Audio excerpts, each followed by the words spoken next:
For 2 long years, the wilderness kept its secret. A man who knew these mountains like the lines of his own hands stepped into the rugged heart of the Appalachians and was never seen alive again. People whispered about the forest taking him, swallowing him whole as it had done to others before. It was the kind of mystery that leaves families in limbo, torn between hope and despair. Then, in one violent storm, nature gave back what it had hidden so well. A giant tree, older than any living soul in the valley, was ripped from the earth, its roots clawing upward into the air. Beneath those roots lay the truth and answer that was far darker than anyone had dared imagine.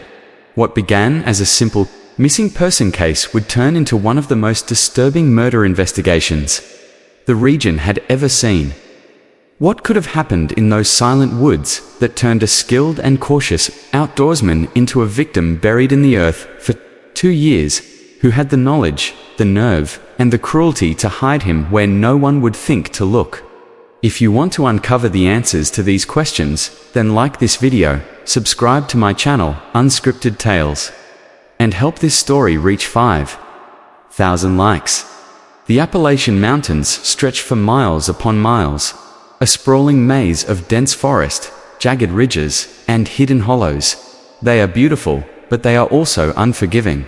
Every year, hikers and hunters go missing here, and most are found quickly cold, hungry, or injured, but alive. Yet there are rare cases that do not end with rescue. In the autumn of 2021, one such case would grip a small mountain community. A man set out for a solitary trip into the wild, as he had done many times before, and vanished without a trace. For 2 years, the forest held its silence. Then, when the rains came, and the wind tore through the ridges, that silence was broken, and the truth began to surface.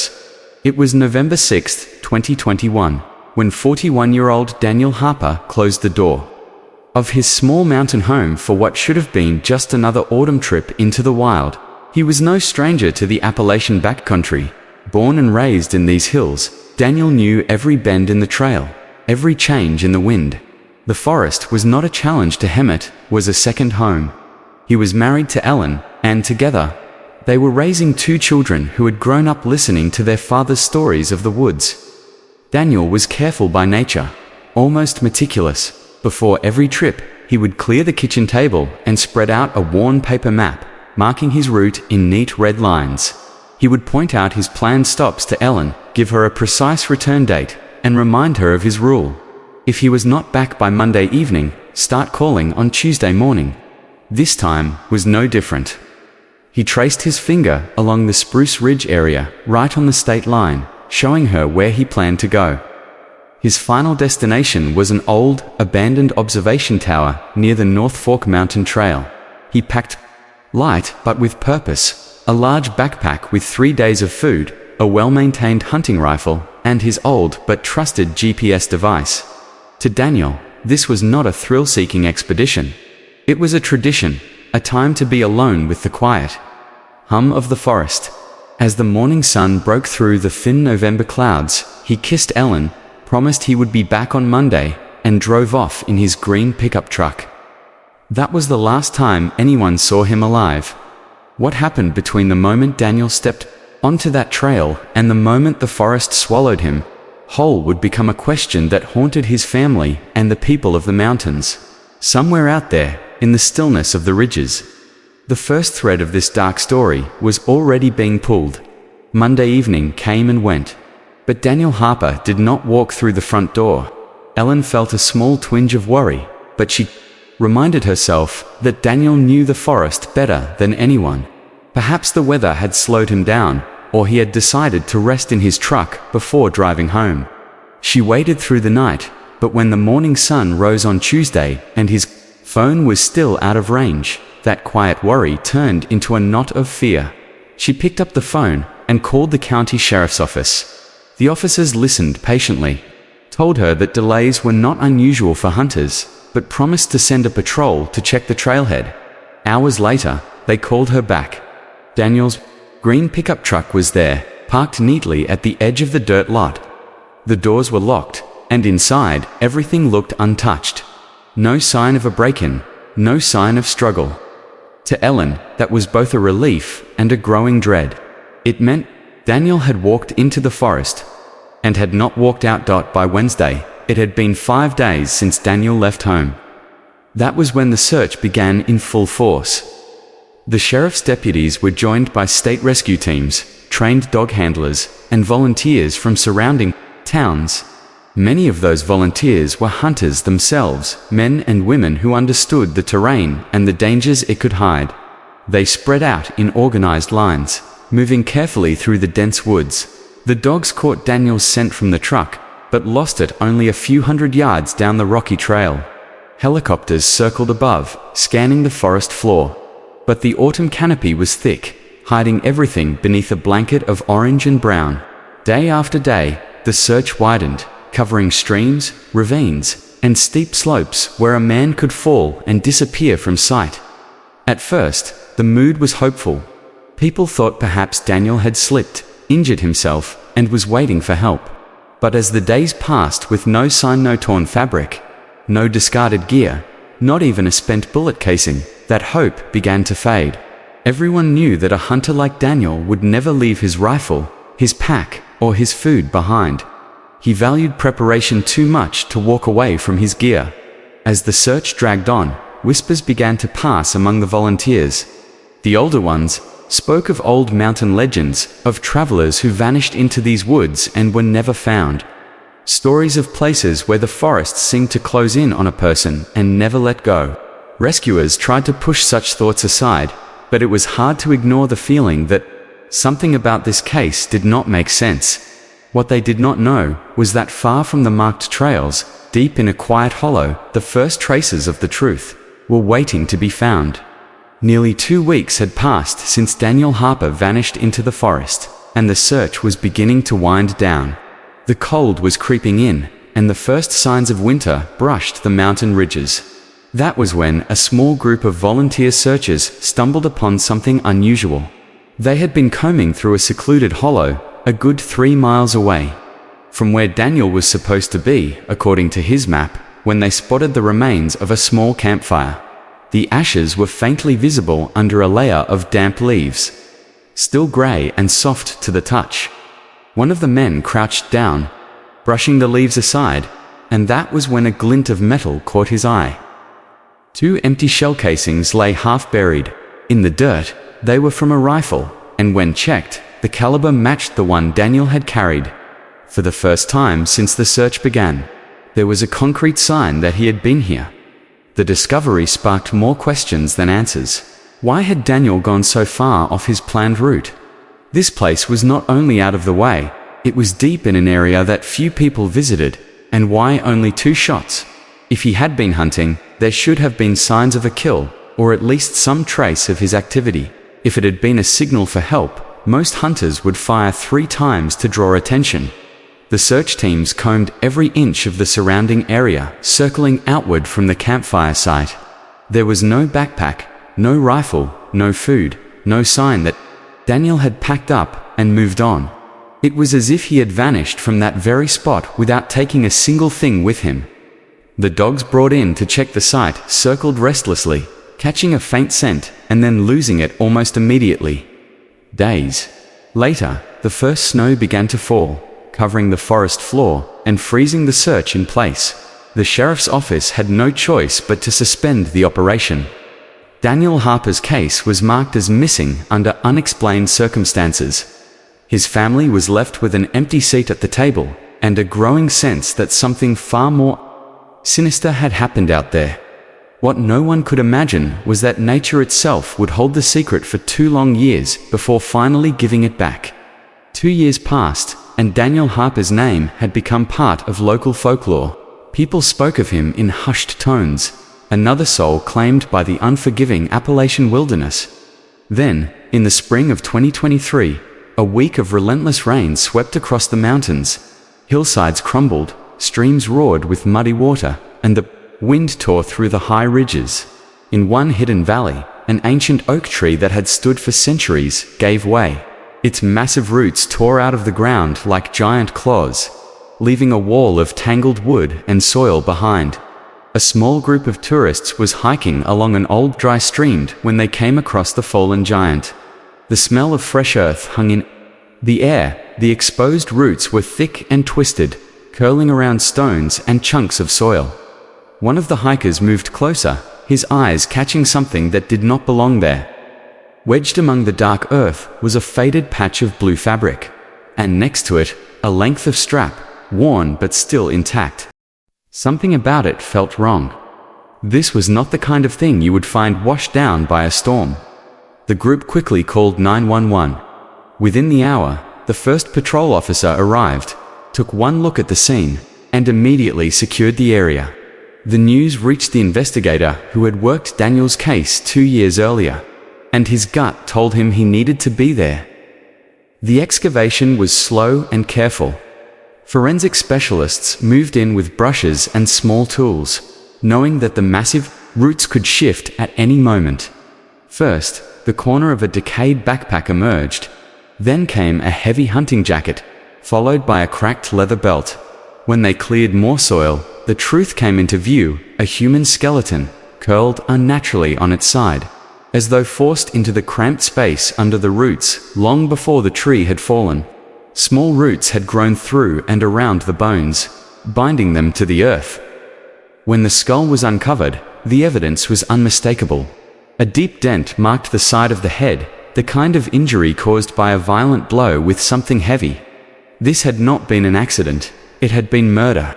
A few feet away, lodged deep in one of the oak's thickest roots, a hunting knife was found buried to the hilt. It was impossible to say how it got there, but it felt less like a tool lost in the woods and more like a statement. Left behind, this was no longer the story of a man lost in the mountains. It was the story of a man whose life had been violently taken and whose killer had hidden him where no one would think to look. But the most shocking clue would not come from the bones or the knife. It would come from something far smaller. Something hidden in the fabric of that rotting backpack. The skeletal remains were taken from the mountains under heavy police guard. For the Harper family, those hours of waiting felt endless. When the call finally came, it confirmed the truth they had dreaded for 2 years. The dental records matched perfectly. The body buried under the roots of that ancient oak was Daniel Harper. There was no possibility left for the comforting thought that he had simply gotten lost and might have found his way out someday. The injury to his skull was deliberate, brutal, and final. The forensic specialists examined the way the body had been placed. It was not the way nature would have left a fallen man. Daniel had been carefully forced into a cavity beneath a living tree, the space filled with soil and stone, until he was hidden completely. This was no accident. This was someone's calculated effort to erase him from the world. Whoever did it knew the forest well enough to pick a place that no one would disturb for decades unless nature itself decided to reveal it.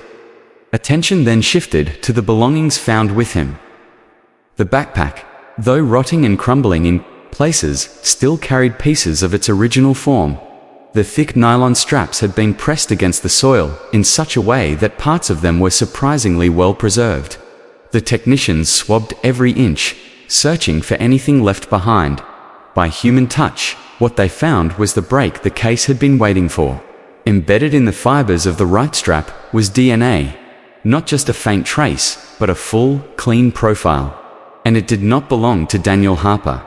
The sample was fed into CODIS, the national DNA database, and the result came back in less than a day.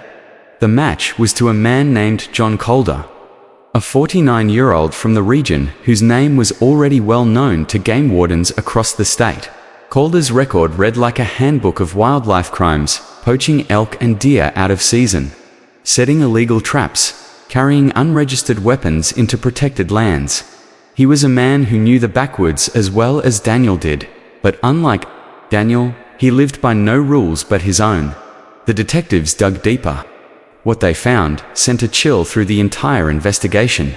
In November 2021, just days after Daniel Harper disappeared, John Calder had been arrested in the southern part of the state, over 100 miles from Spruce Ridge, for illegally hunting deer. He had been caught in the act, rifle in hand, moving through dense woodland, while, at that very moment, Hundreds of people were combing the northern mountains for Daniel.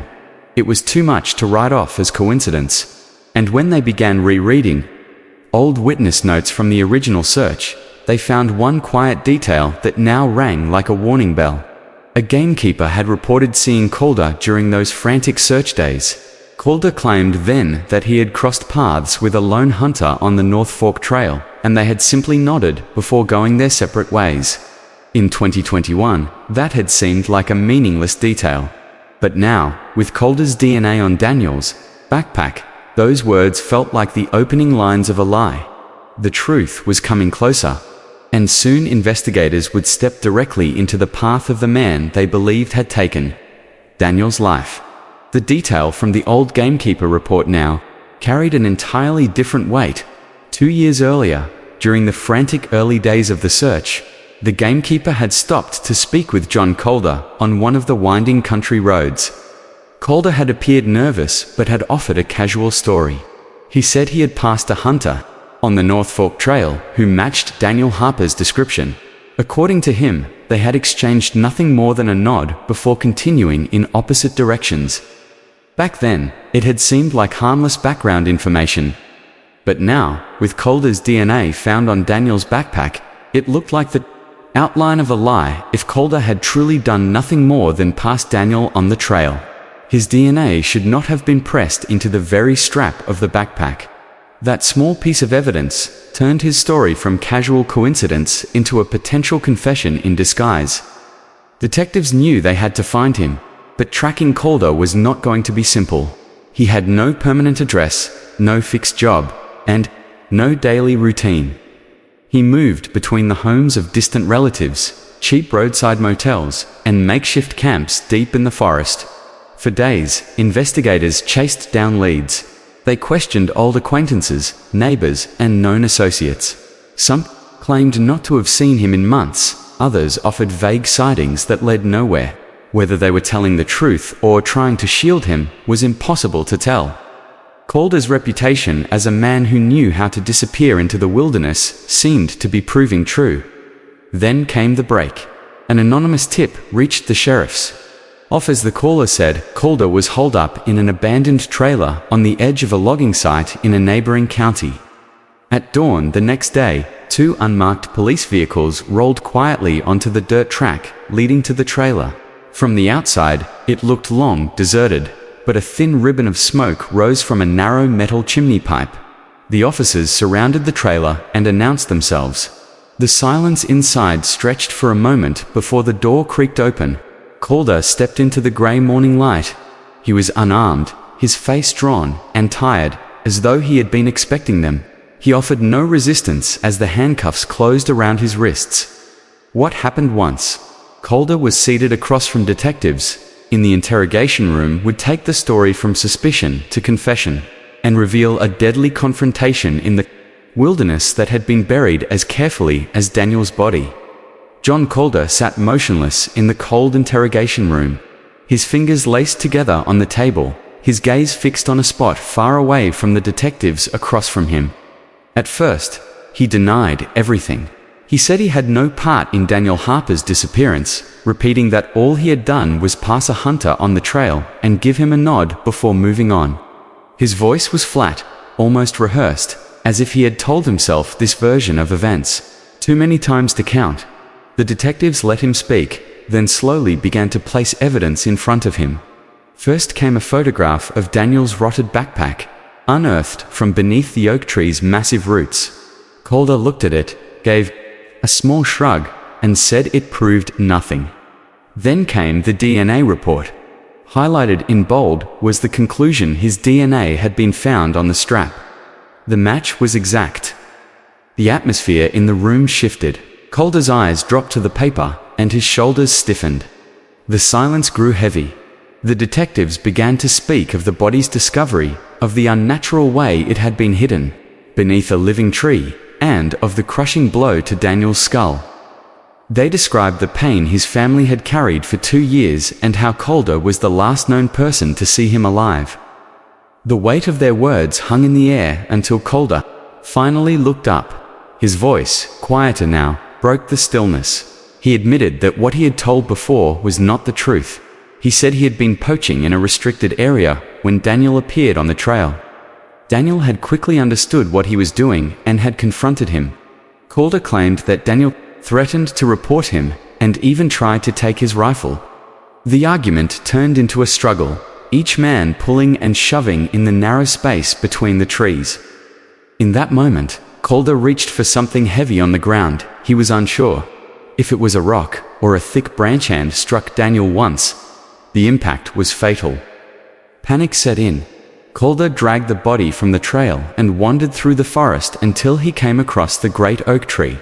In the hollow beneath its roots, he forced Daniel's body into place, covering it with soil and stones until there was no trace. He took Daniel's rifle, dismantled it, and dumped the pieces in a swamp far from the mountains. The backpack, he claimed, he burned. When pressed about the hunting knife found buried deep in the tree root beside the remains, Calder only shook his head and refused to give an answer. It was not a story of remorse, it was the account of a man who had been cornered by evidence too strong to deny. And though the confession was enough to bring charges of second-degree murder, fate would decide that justice would never play out. In a courtroom, with his confession recorded and the evidence against him overwhelming, John Calder was formally charged with second-degree murder. The sheriff's deputies transported him to the county jail to await trial. For Daniel Harper's family, it was the first time in 2 years that justice felt within reach. They would finally stand in a courtroom and hear the truth spoken out loud. They would finally see the man responsible held to account. But that moment never came. Just 3 weeks after his arrest, the quiet of the early morning inside the county jail was broken when a guard discovered Calder lying motionless in his cell. The medics rushed in, but it was too late. The official cause was a massive heart attack. In an instant, the only person who knew exactly what happened in those woods was gone. The case was closed with his death. The files marked complete. The forensic reports confirmed everything. The cause of death was a single crushing blow to the skull. The concealment deliberate. The motive a heated confrontation that had spiraled out of control. Yet the unanswered details, like the knife buried deep in the tree root, would remain mysteries forever. The mountains had kept their secret for 2 years, and even when the truth surfaced, it still held back pieces of itself. Ellen Harper buried her husband with the dignity he deserved, but the loss was still sharp. The idea that he had been taken from his family, not by the wilderness he loved, but by the violence of another man, was a pain that would never fade. Those who had searched for him in the biting wind and cold rain remembered the hope they had carried in those first days.